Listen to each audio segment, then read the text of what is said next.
Good afternoon, everybody, and welcome. My name is Mary Rose Burke. I'm CEO of Dublin Chamber of Commerce. I'm delighted to welcome you all to our launch this afternoon of our Accelerate Your Digital Transformation session in partnership with Digital Marketing Institute Ireland.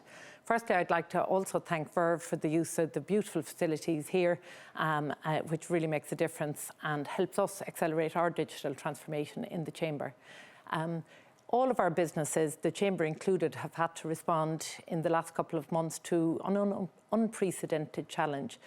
Some businesses have had to change their business models entirely. Some people have had to address how they do social media, but all of us have had to reflect and think about what does digital transformation mean for our business. We know from the European Commission that Ireland is ranked as one of the lowest countries in the EU for basic digital literacy. We know that the Irish government did a report looking at what the impact on digital transformation will be, and it could put up to 50,000 jobs at risk. All of this can be addressed by upskilling ourselves and our colleagues. And we know from surveys that you've identified digital skills as one of the areas that you feel you need more help. And we in the Chamber are committed to equipping you with the skills you need to deal with this current crisis, but also to get back to growth as soon as we can. So I'm really excited about the opportunities presented by this partnership with Digital Marketing Institute. And we're going to hear a bit more about that from Eoghan Ó Braonáin and Cathal Melinn as we go through the session today. So just briefly, the running order, we're going to hear first from John Kilcullen, who's going to share with us the exciting story of Verve and their digital transformation, how they recognised the need and how it really grew their business. Then we're going to get into what is the Digital Marketing Institute and what can it do to help you and your business.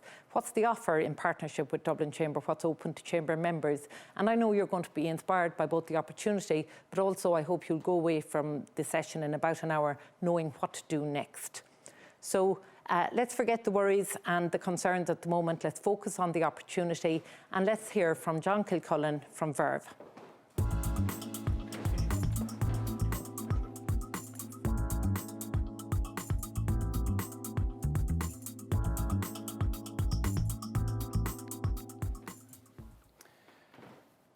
Thanks, Mary Rose. That was great.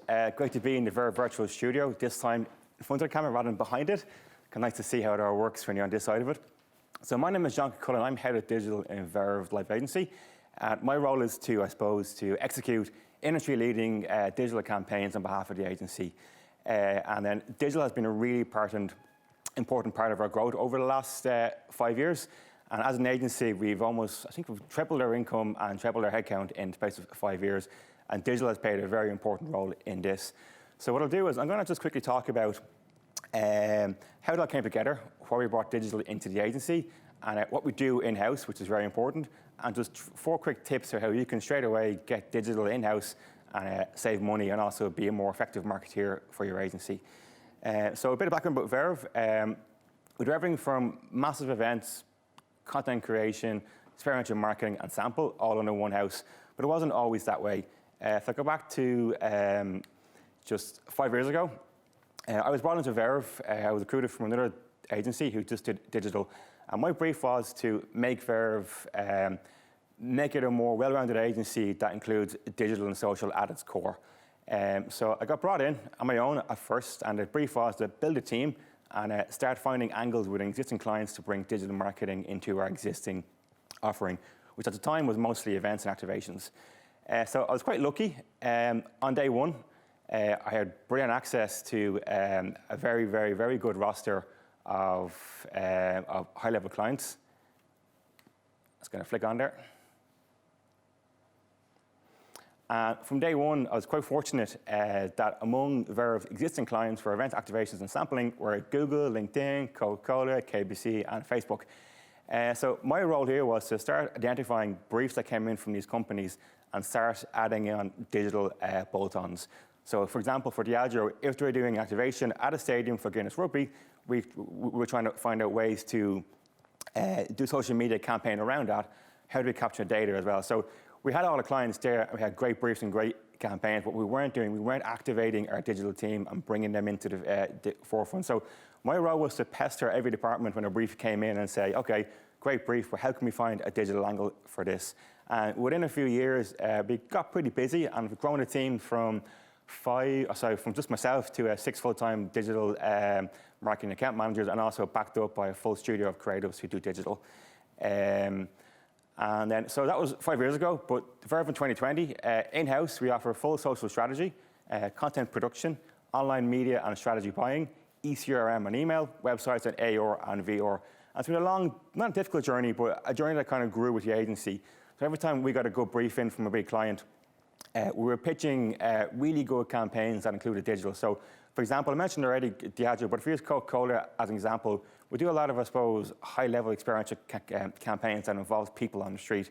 So the first thing I'm thinking is, how do they find out about it? So we're pitching digital campaigns to promote our events. Then we're saying, okay, we have people on site.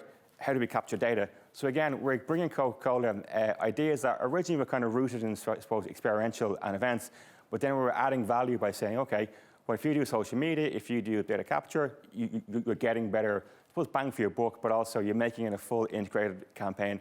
And traditionally, that would have went to another agency, and Coca-Cola would have had, say, a digital agency, a media agency. They still do, but now in Verve, we're getting a bigger part of the pot, whereby with our capability in-house of digital, we're able to pitch our bread and butter experiential events, but we're also able to pitch world-class digital and social as well. So next slide there. So here are 4 ways how in-house digital skills have really helped Verve. And I'm a big stickler in my team for every time I see a course or a webinar or a Google, I suppose, upskilling event, I always tell the team, make sure you go to that, make sure you tune in. Reason being is that it's a constantly evolving space. And what you might know on a Tuesday could be changed by a Facebook policy update on a Wednesday. So we have to keep updated the whole time. So the first way how in-house digital has helped Verve is that every event, experiential and creative brief that enters the agency is assessed for a digital angle. So when we get a brief through our system, my team, they look at it, take it apart, talk to the guys from events, experiential and marketing, and we figure out, okay, what's a way to add value with digital? So nothing gets through or past me without me going through it and making sure that we find an angle. And it's kind of funny because 5 years ago, a lot of our clients said, oh, I didn't know Verve did digital, where now occasionally we do a lot of events and stuff like that, whereby they'd say, this is assumed that it's something that they can get in-house. And it means as an agency, we can really position ourselves as a one-stop shop for a full integrated campaign. And that could be everything from a TV ad, a radio advert, paper print, and also we still do our bread and butter, which is events and experiential. But it means that we have people in-house who can identify better opportunities to drive revenue for Verve. Also, the digital team, after 5 years, is a fully fledged standalone business unit with high-profile clients. So as a team, originally, we were kind of there to support other departments to help them generate more revenue. But over the last few years, we've actually built out our own team whereby we have our own clients, we have our own client services and creative team. And it means that we can pitch for big government tenders. When the Coca-Colas and Diageos put out a brief, we're also invited to pitch back. So it means that we've really grown our in-house skills, whereby when clients do come to us, occasionally they say to me, I love this, they always say, originally they used to say, I didn't know you guys did digital, and occasionally I'm told, oh, I didn't know you guys did events. So it means that we've kind of gone full circle, whereby a lot of our clients will come to us with just digital, and now we can sell in events, experiential, and marketing. So kind of gone a bit of a 360, which is great for us because it means that we're recognized as an agency who do everything, but also we're a very strong digital agency as well. And then also, it's equipped every person in the building to think digital and upskill. Reason being is that I rely on other departments who aren't digital to have a good knowledge of what digital marketing is. And a lot of our team actually in Verve, outside of the digital department, would have also been to the DMI, have done other courses as well. And it means that when they're talking to their clients, they're identifying needs and angles for briefs that we can then upsell to clients.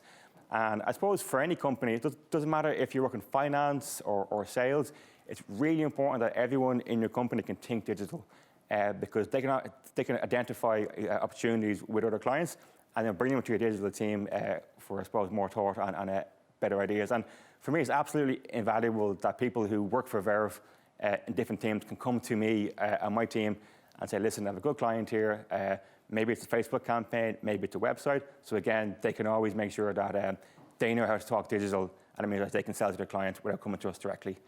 And then the last point really is that it's probably most important, I think, for this audience, is that we have full control of our own B2B digital marketing strategy and needs. And this means that we have to react really quickly. We don't have to rely on another agency. In-house, we can do our own media buying, social media campaign strategy, creative, websites, AR, VR, everything is done in-house. And it really means that when we have to react to the industry, and like COVID at the moment, we've had to, I suppose, reposition certain parts of our offering. And it meant that having our own B2B digital team meant that we don't have to rely on third parties. And everything from a quick email or a quick AdWord campaign, it's all done in-house. And previously we used to use other agencies, and they're really good, but every time we did, we had to go, we had to pitch, set to quote, and it was quite a long process, where now all I have to do is ask someone on my team, okay, I want to do a campaign that targets people who are going to EP this year, what can we do? And in-house, we can activate it really quickly. And I suppose a good example of this would be, obviously with COVID, the entire industry has changed. And a lot of our big clients will be event focused.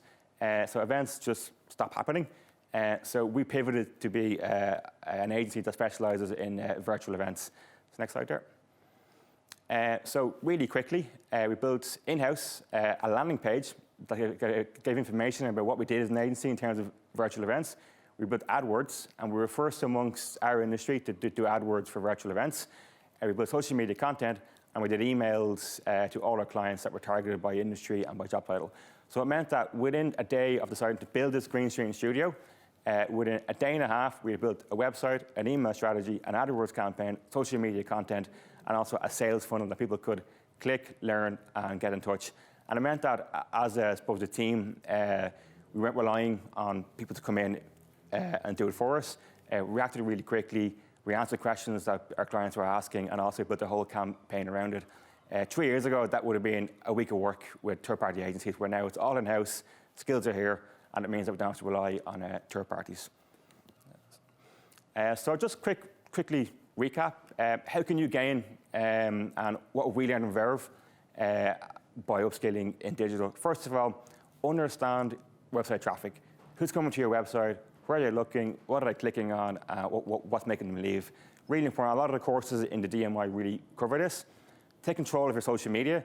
A lot of our, I suppose, peers in the industry would use other people or third parties, but in Verve, it's all done in-house. So if you want to react with a post really quickly, it's all done in-house as well. Manage your own media spend. If you're paying an agency to manage your media spend, you're losing out about 10% of the value because of fees and commissions. Where if you have someone in-house who can upskill to learn how to buy media on Facebook and Google or anywhere else, it means that you're saving a lot of money, and also you're reacting really quickly.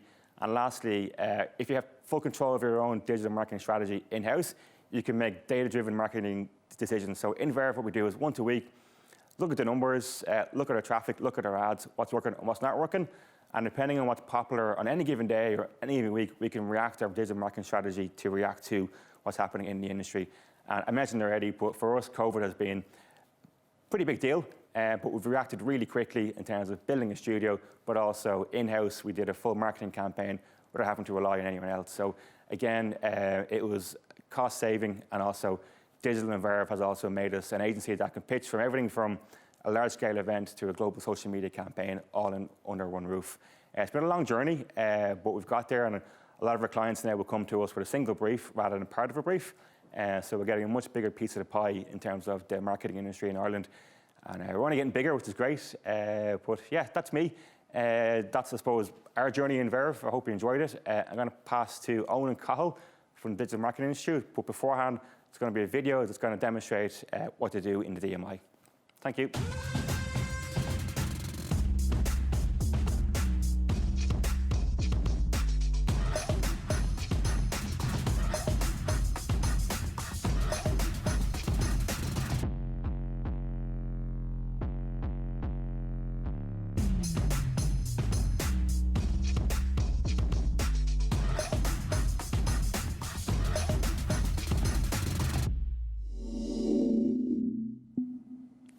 Hello everybody, and thank you very much to Mary Rose from the Chamber and to John from Verve for having us here today. This is a fantastic space right in the heart of the city, so I'd encourage everyone to take a look at it and talk to the Verve team about the support they can provide you with. I work for a company called the Digital Marketing Institute, and we're gladly partnered with the Chamber on this programme. The DMI is the global authority in digital marketing and digital sales. And for the last 8 years, we've been working with companies all over the world in order to support them to upscale their teams, to advance their knowledge, and also to accelerate their growth. It's an important part of the marketing mix at the moment, and particularly in the current climate, it's something that businesses can do in order to accelerate where they're going to go and bring their business to the next level. My role is to work with business owners, and for the last 5 years I've been talking to companies about how they take their businesses through that process. Most businesses would have had a 2 to 3 year journey that they were planning on taking, something that brought their sales and marketing teams into a digital sphere. And the COVID crisis has to some extent accelerated that completely. We now have businesses who need to do all of those plans, or maybe they had no plans, and take it through to a process that is sustainable for their business in the next 2 to 3 months. It's a challenge, but it's also an opportunity for businesses and an inflection point where they can grow fast and they can change internally with the drive that's needed now to match the needs of the marketplace. We're really happy at the Digital Marketing Institute to be supporting the Chamber and the work they do for their members. And through our partnership, we're going to be offering 3 powerful tools to Chamber members for free. The first of those is the process of being able to evaluate your existing digital marketing skills and tools internally and understand how you as an individual and how your business as a whole benchmarks itself against the wider marketing industry and against some of your competitors within your own core sector. The second thing that we're going to be providing through the Chamber to its members is full access to 10 core digital marketing learning modules from our program library on topics like social media so that you can engage your customers in a smart way, on topics like e-commerce so that you can grow your sales online. Speaking of sales, we also have modules in there on the area of digital sales. For many companies, their sales teams are now in-house and online, and they're going to need to interact with customers in a new way, in a way that is going to be about building pipeline online, building relationships online, and doing things in a new way that they haven't done before. The important thing to remember is that your customers haven't changed. Your business hasn't changed, and the needs and goals of what you're looking to do hasn't changed. But we are going to provide you with new tools in order to match the challenges that you face and to go after the opportunities that you have in front of you. It's fantastic. As a business in the Digital Marketing Institute, we started in Dublin. From Dublin, we went to Ireland, and from Ireland, we went to the world. And we now operate in 130 countries and have 73,000 members and graduates worldwide. That's an opportunity that's there for Irish SMEs to follow the example of multinationals. They stay here in Dublin, and from Dublin, they go to the world. And the internet allows you to do that. Digital allows you to do that. I'm going to pass you over to my colleague, Cathal Melinn. He's a subject matter expert at the Digital Marketing Institute. And he's going to bring you through those 3 powerful tools I talked about. And he's also going to show you a couple of different ways that you can use the next 2 to 3 months of this journey in order to achieve tangible business results. I wish you luck, and we'll talk to you during the Q&A. Thanks.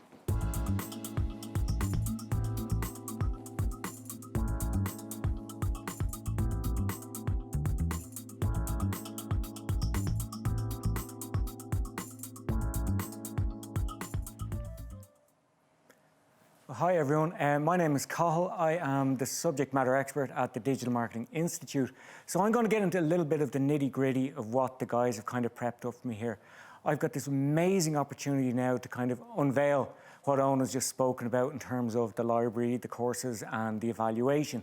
Now, I would like to encourage people who are on the webinar to do a bit of questions and answers. So we'll be doing a questions and answers session when we complete this portion of the webinar. So anything that's on your mind in terms of how to implement digital, what's important, what's not important, where should you focus, all of that stuff is ultimately what we'll be here to answer.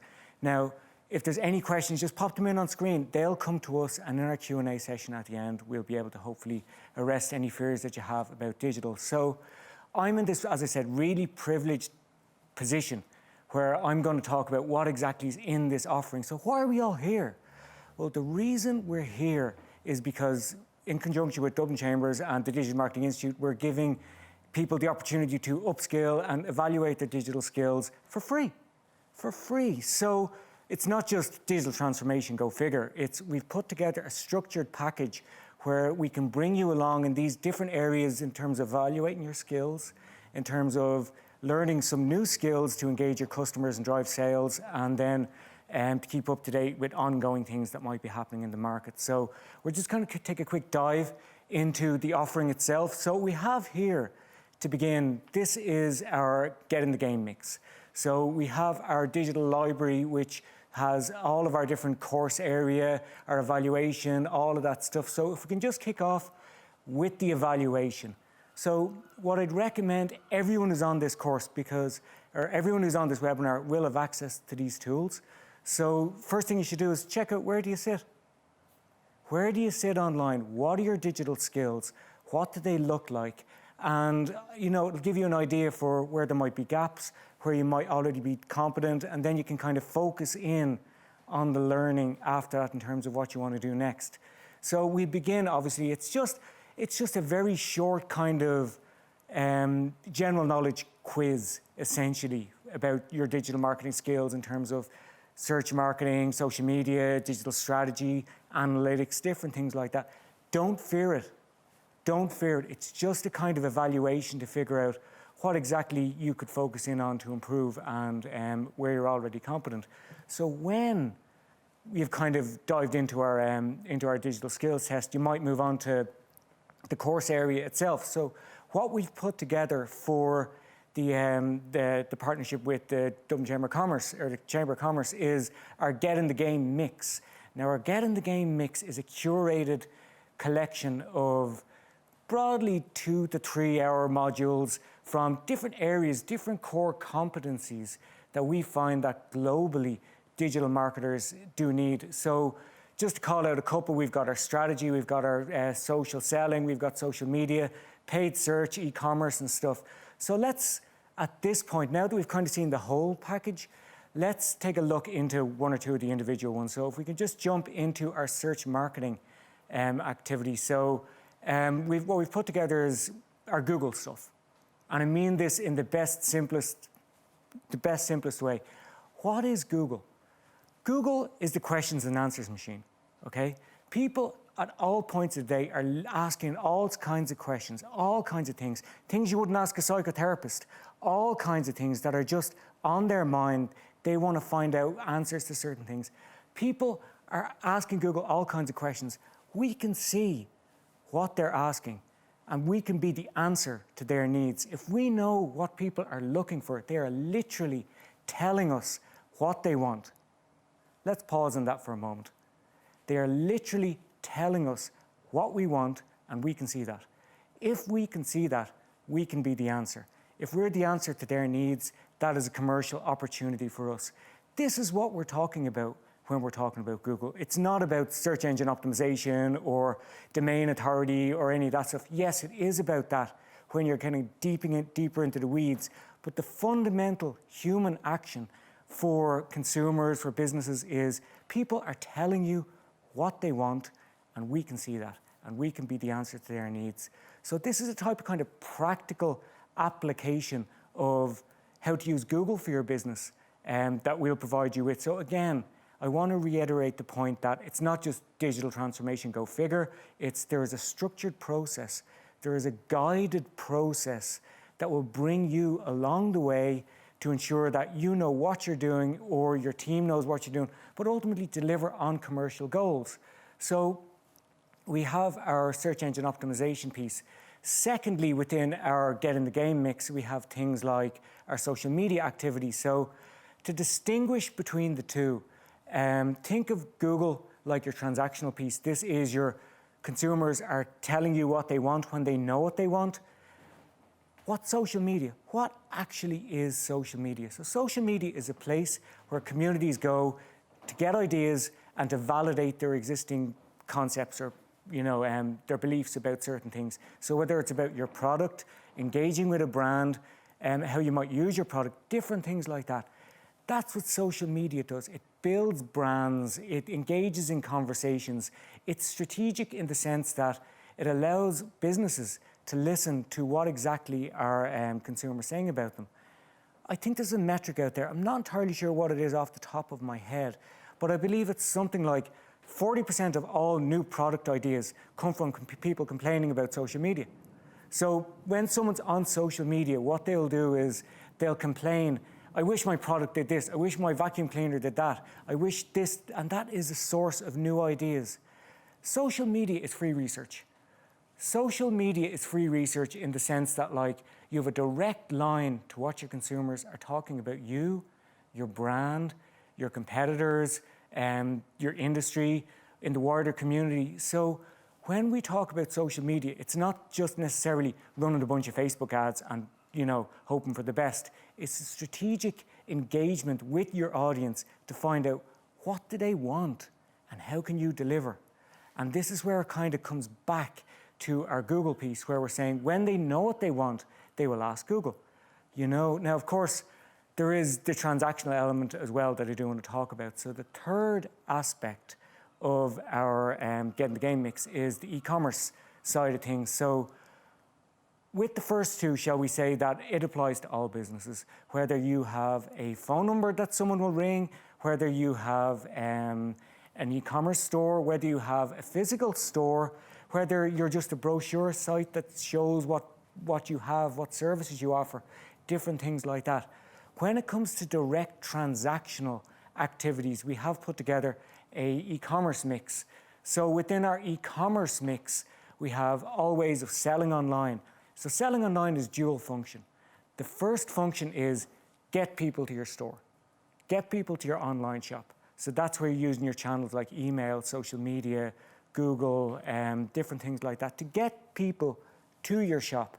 The second aspect of e-commerce is when they're there, how can we create the conditions, the environment that allows them to take the action that they want to take? Meaning, how easy can we create the conditions for them to buy? So all of these things are driving towards a purpose, whether it's social media to build your brand, to validate the opinions of your customers, to foster the affinity that your customers have for you, your industry, your product, whatever that may be. Moving on to other things like Google, which is people know what they want. When they know what they want, they're singular focused. They sit down in front of their computer or on their phone and they'll type into Google and tell Google what they want. We can see those questions. We know what they want and we can be the answer. So when we're the answer to their needs, that is a huge commercial opportunity. And then if we are e-commerce in that element, if we're e-tail or retail or whatever that may be, and we've decided that we're going to go to actually driving direct sales online, the e-commerce aspect of our Getting the Game mix will provide you with all the tools, all the tricks from people like me and other people in the industry who've been doing this for years and years, who say, this is the way you should do it based on my experience, this case study, this was the problem, this was the solution. So the package essentially that we've put together is designed by experts, it's designed by industry practitioners to accelerate your learning so you don't have to kind of make the mistakes that we've made and discoveries we've made over the past number of years. You're starting in position 3 already. You're already up there at the head of the pack when you do these courses. So essentially, why everyone is here, what we're doing is providing access to all of this learning in a structured, focused way to provide you guys with the tools to transform your businesses digitally in this very, cumbersome period. So it's not just, as I said, digital transformation, go figure. So that's kind of our structured course element. So just to recap, we have our skills part where you get to evaluate where you currently sit in the market, where you currently figure, or where your knowledge level lies in terms of digital marketing, to a structured program that gives you the top 10 skills that you would need to drive business online now in this post-COVID era. And then following on from that, we have this kind of ongoing topic development area. So we have a library of tools, We have a library of blogs, webinars, articles, ebooks, all of this stuff that is created bi-weekly, weekly content updates that with the foundational learning that you have from the courses, it provides you with that additional thing. Because I can tell you now, I did not know what TikTok was 2 years ago, but I know what it is now. And the next thing that hasn't even been invented yet, when that comes out, I'm going to have to learn it. So we have this foundational course structure that gives you the confidence to approach digitally without mystery and without fear. And then when the next thing comes along, you can just pick it up, just like that. So that's the key for our activity. And that's the key with the partnership here, is that we're kind of giving people the foundation to take it to the next level, to get in the game. Now, I'm going to finish up in a moment, but before I do, I just want to mention that there is the Q&A. But you might say, the game, are we too late to get in the game? So we did a global study in conjunction with The Economist magazine last year, and it's something like 50 to 60% of organizations globally do not believe that they have adequate digital skills. So it's not too late to get in the game. In fact, now is the opportunity when it's still hot, when it's still new, and when it's still real. So getting up to speed now doesn't make you a laggard, it makes you actually in the forefront of digital transformation. So I'd encourage everyone who is on this webinar to take a look inside the pack, take a look inside the box, and see what fits for you, and see how you can structure digital commercial activities around what we've put together in conjunction with Chamber, and that just to help you through the COVID-19 period. So I'm going to sign off, and we're going to come back in a couple of moments with some Q&A. So I've been Cathal, thank you for your time.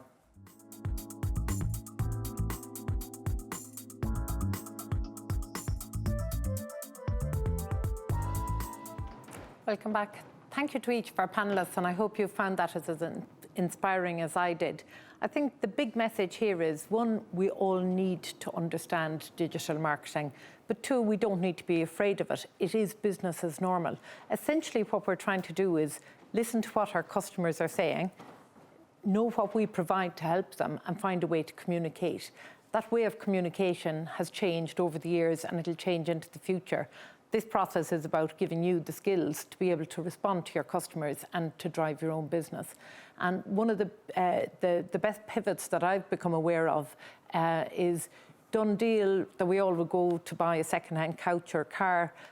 When livestock marts around the country had to cease due to COVID, they suddenly are selling as many cows and cattle as they are cars. So I think sometimes it's just sticking to your core business, understanding your core business, core customer, but also being able to pivot when the opportunity arises.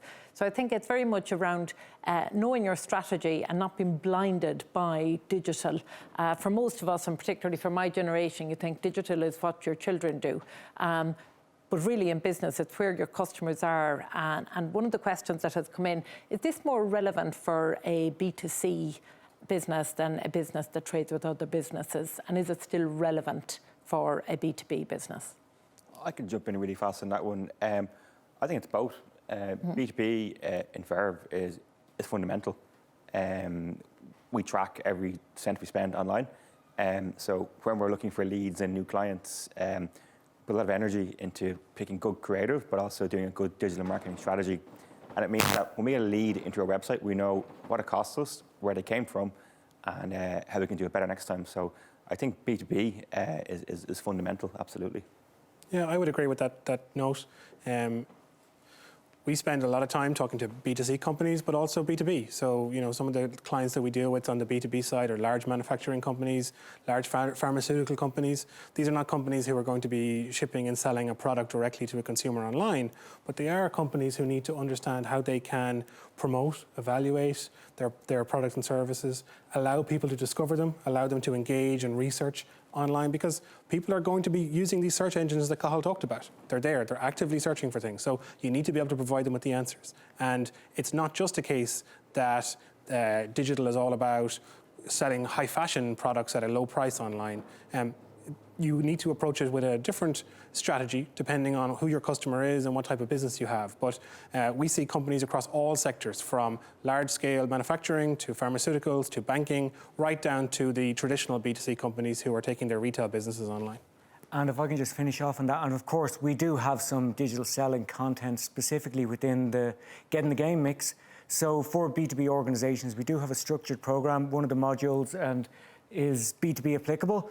It's built for B2B audiences. It's about driving sales in a B2B context. So yes, very much so. Yeah, that's a great process. A lot of the work we've done over the last few years is talking to B2B companies about how they take their sales teams that would traditionally be outside sales teams or field sales teams, and that marketplace has changed a lot. And so bringing those people both inside, online, with the tools they need to do lead enrichment and building pipelines and building relationships with customers all over the world and not just in their locality is very powerful.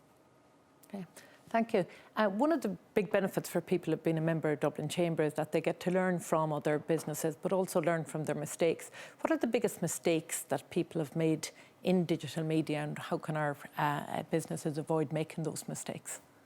John? I think one of the mistakes that people make constantly is that digital is the answer to everything, and you don't necessarily need to do anything. You can just open up e-commerce store and suddenly you're an e-commerce millionaire. You know, the fundamentals of business doesn't change. Do you have a market? Do you have an audience? Do you have ultimately consumers? Do you have a USP, an ESP, whatever that is? So flipping the switch over to digital isn't, a flippant decision. Like a decision you take lightly, in the sense that, like, you do need to understand that traditional processes do apply for the same fundamentals of businesses online as they do offline. So I think that's a big deal, like, to understand that you just don't flip the switch to digital and you're done. Yeah, it's not the cure-all for everything. I think another point on that same message is that for businesses, you will know your strategy better than anybody else, and you'll know your customer. And there are times where you'll need to work with an external agency, particularly on things like search and content creation, where you don't have those capabilities in-house, and that's really important. But you also need to figure out, for a business, for yourselves, what are the areas that are going to be most important to you. So if social doesn't matter to your business, don't do social. And I think one of the areas that businesses often go wrong is they think, well, we need to be doing this digital thing. And so that's the important thing, that we just get online, or we get our website updated every year, or we start tweeting every day. If you don't get any more leads from it, if you don't get any more customers from it, if you don't build any more engagement, don't do it. Do the things that are going to be important to hitting the actual KPIs that you have. I think, and that's just maintenance. If you do an ad online, or I suppose if you build a campaign, you have to daily look at your results, what's working and what's not working. Like the old adage, I would turn my radio ad into a TV ad. It doesn't work that way. In the same way, you don't turn your Facebook post into an Instagram campaign. So I suppose with digital, you can constantly assess, you can constantly make changes. And if you have a campaign running and it's not working, you can pause it. You can't just pull down a billboard or a bus shelter. You have to sit with it for 2 weeks. Whereas I think in digital, once you go live with a campaign, that isn't the end of it. You have to constantly monitor, tweak. And we find in Verve that if we have, let's say our studio might love a piece of creative, it looks great, but it's not doing anything. Where one that doesn't look great, maybe it's getting on a click. So just again, make decisions as you go. Don't just stop when everything's live. Just constantly iterate, change, tweak, and go again. And John, can I ask you, what are the key metrics that you and Verve would look at when you're running a campaign? For B2B, it's cost per click. So what did it cost someone to see your ad, go to your website and fill in a form? And then down the line, then we assess if that person became a client. So you could bag a €50,000 campaign from a €3 click. So again, it's just assessing how that works. But really just, every click should have a cost against it. For awareness campaigns, not that important, but again, shouldn't do awareness just for the sake of awareness. It should do, it is part of the mix, but again, we always try to attach a monetary value to every click that we get to our website.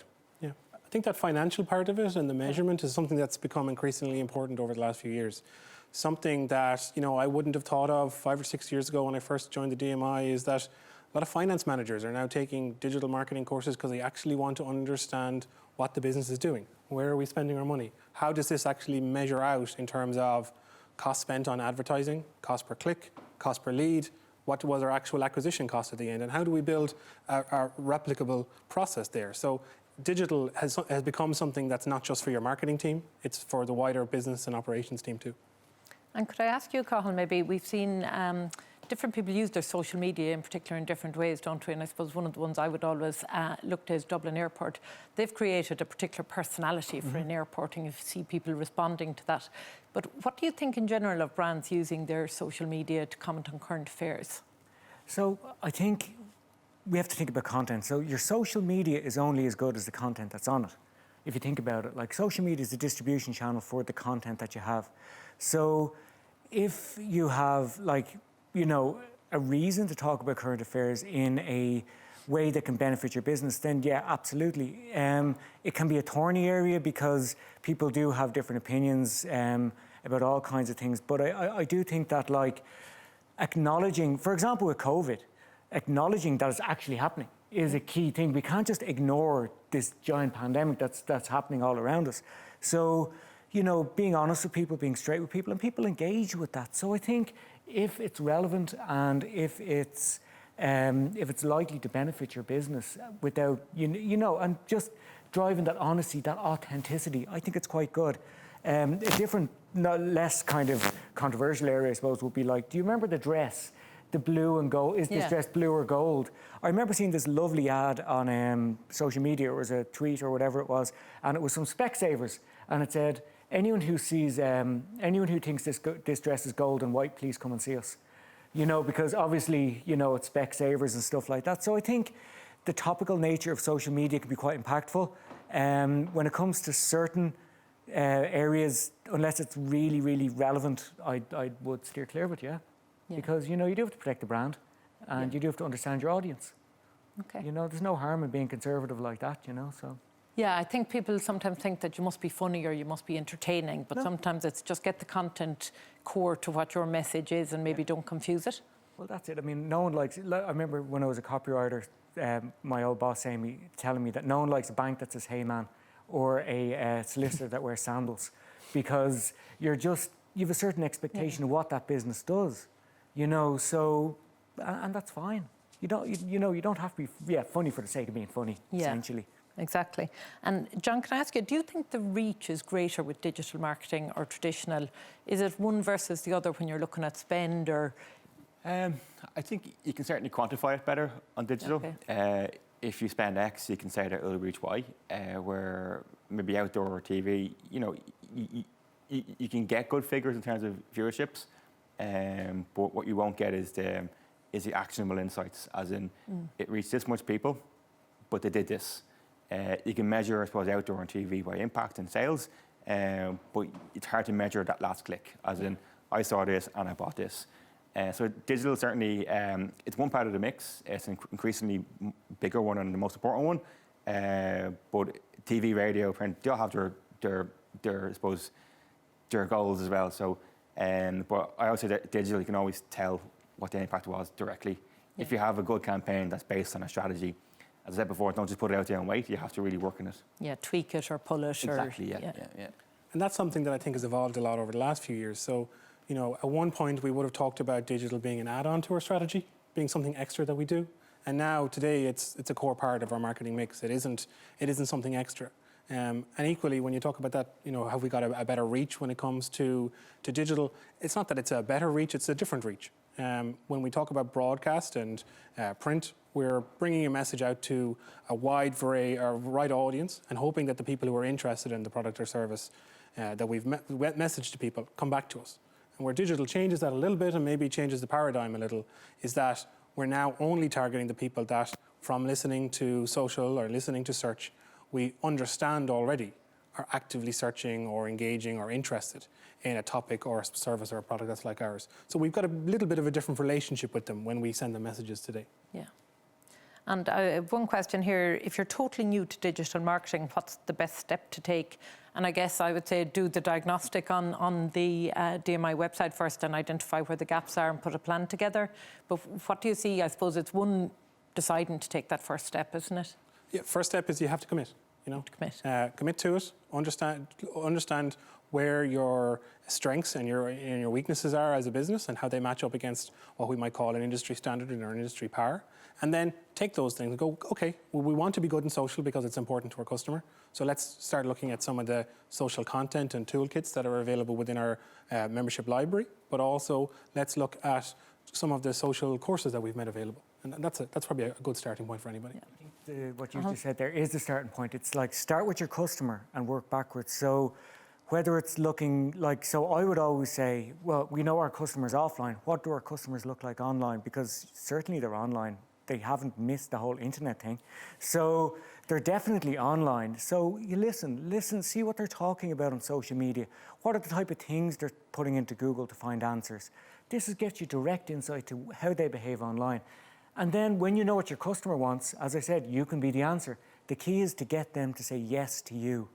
And the only way they'll say yes to you is if you present yourself as the answer to their needs. Okay, and I have a question from somebody. What's the best way to get into TikTok? The best way to get into TikTok, it's content. Yeah. So TikTok is a content distribution platform. Again, like TikTok is like email, is like Facebook. You have something, a video, a post, an image, whatever it is, and you're distributing it out.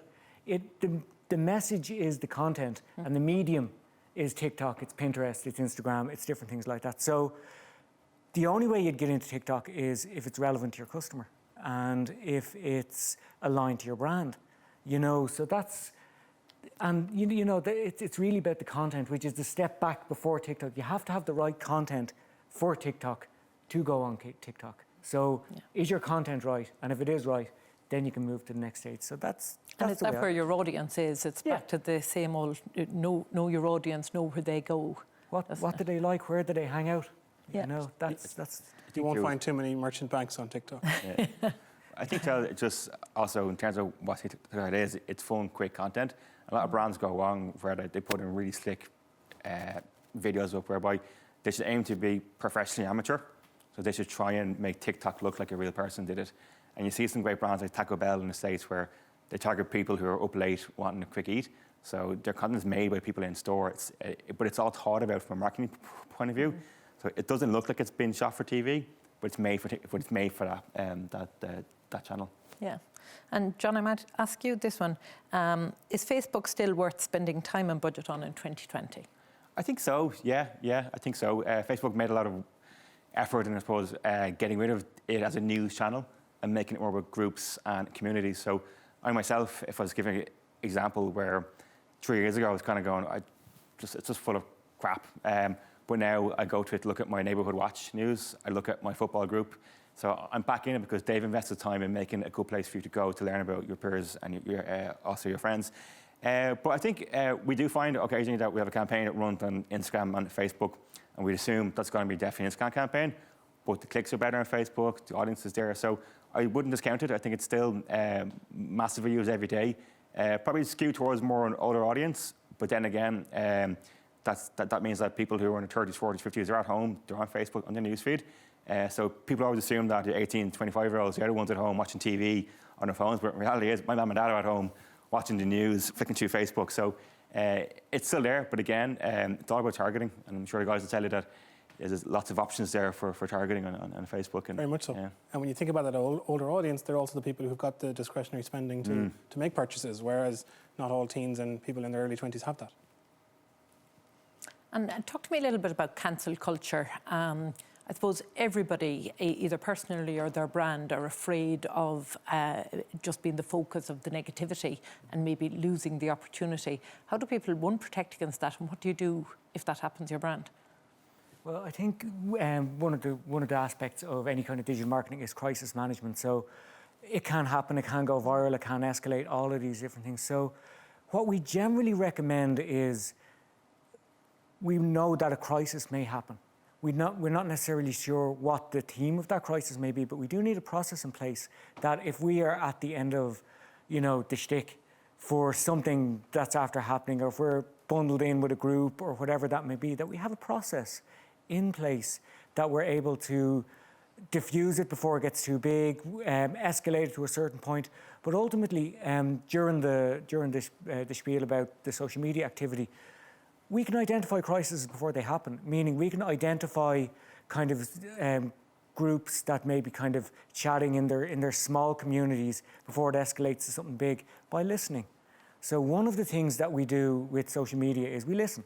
We listen to how people talk, what they talk about, and we're able to monitor these trends in terms of like word clouds and bubbles and things like that. So we can see the growth in certain areas. And if we feel that there may be a link between what we're doing, have done, or might do to what people are actually talking about, we can have contingency. But the key is planning. The key is planning that, yes, there's always a likelihood it may happen. How can we respond, and how can we proactively deal with this and nip it in the bud before it gets bigger? Because in a lot of cases with cancel culture and different things like that, is that it's reactionary and you can get roped into something you're not necessarily part of.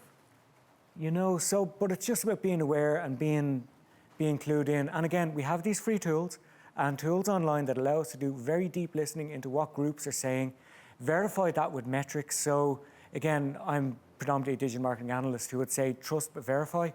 And we have to see where the numbers are kind of burgeoning, where the numbers are growing, because numbers don't have bias. Numbers are numbers, and we can say this is something happening over here, it's an outlier, let's keep an eye on it and then see how that develops. That would be my listening, understanding, doing the analytics. Yeah. And it's so you don't really dip your toe in the water here. You have to kind of go all in and understand the total market. Have the process, look for the signs and take action when ready. Yeah. And John, I have a question for you.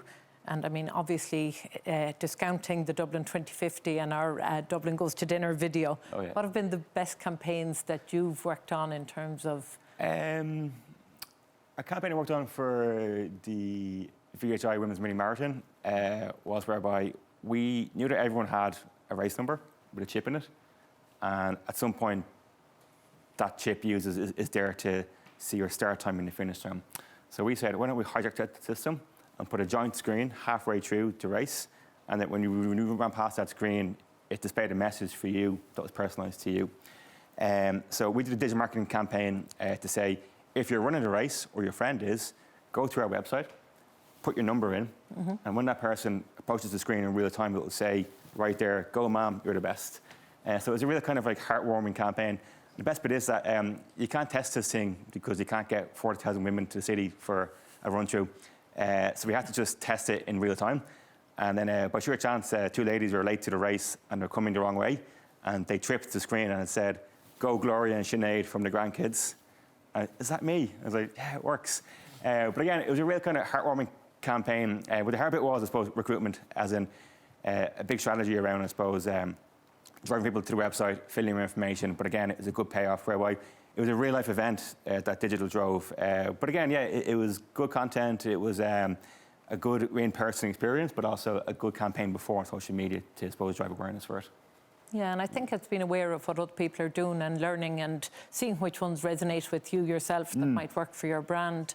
Eoghan, could I ask you, what would be your favourite type of content online that you've seen? Is there any brands you think are, gold standard if somebody was starting out saying, I need to have a look? I think when it comes to branding and messaging, keeping it simple is always going to be very important. And Apple always have a fantastic messaging that simplicity is the greatest complexity. And for a lot of brands, sometimes they can overdo it a little bit. They can overdo it a little bit with their brand culture or the way they try to message things.